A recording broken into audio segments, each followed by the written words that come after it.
Потписи за независен кандидат за градоначалник, според прегледот објавен од Државната изборна комисија, собираа по двајца кандидати во Битола и во Охрид, како и во Дојранка, Вадарци, Карпош, Куманово, Македонски Брод, Неготино, Пробишти, Прадовиш, Струга, во Центар и други 12 општини. Потписи се собираа и за 48 листи за советници, а најмногу 12 во Македонски Брод, 4 во Петровец и 3 во Радовиш.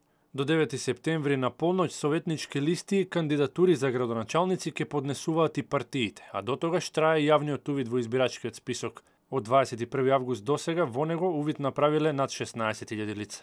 СДСМ соопшти дел од имењата со кои ќе ја трча градоначалничката трка. Политичките ривали од ВМРО-ДПМН остануваат со 5 досега потврдени кандидати. За преостанатите се зборува неофицијално. Социјалдемократите ќе се обидат да го освојат Скопје со Петре Шилегов, кој ќе има тешка задача во дуелот со актуелниот татко на градот Коце Трајановски. Од скопските општини СДСМ во Аеродром ќе го кандидира Златко Марин, во Карпош Стефан Богоев, во Ѓорче Петров Александар Нумовски, во Киселавода Филип Темелковски, во Газибава Борче Георгиевски и во Бутел Велимир Смилевски.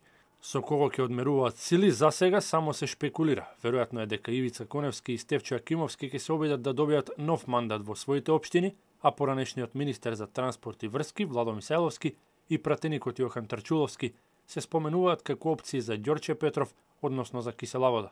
Социјалдемократскиот сојуз на Македонија во поход на Охрид трга со Јован Стојановски, а на Штип со потпредседателот на партијата Благој Бочварски. Тактизира со Струмица и Куманово, а најави дека со своји кандидати ќе настапи и во општините со мнозинско албанско население, посочувајќи од и во Арачиново, партиските бои ќе ги брани Милики Халими. Од друга страна, мирно во албанскиот блок, Дуи ќе се обиде со Висар Ганиу во Чаир, актуелниот Невзат Бејта во Гостевар и Фатмир Деари во Кичево. Партијата се уште официјално не пресекла кого ќе кандидира за градоначалници на Тетово, Струга, Сарај, Липково и Арачиново. Алијансата за албанците и движењето Бесан наводно се многу блиску до договор за соработка.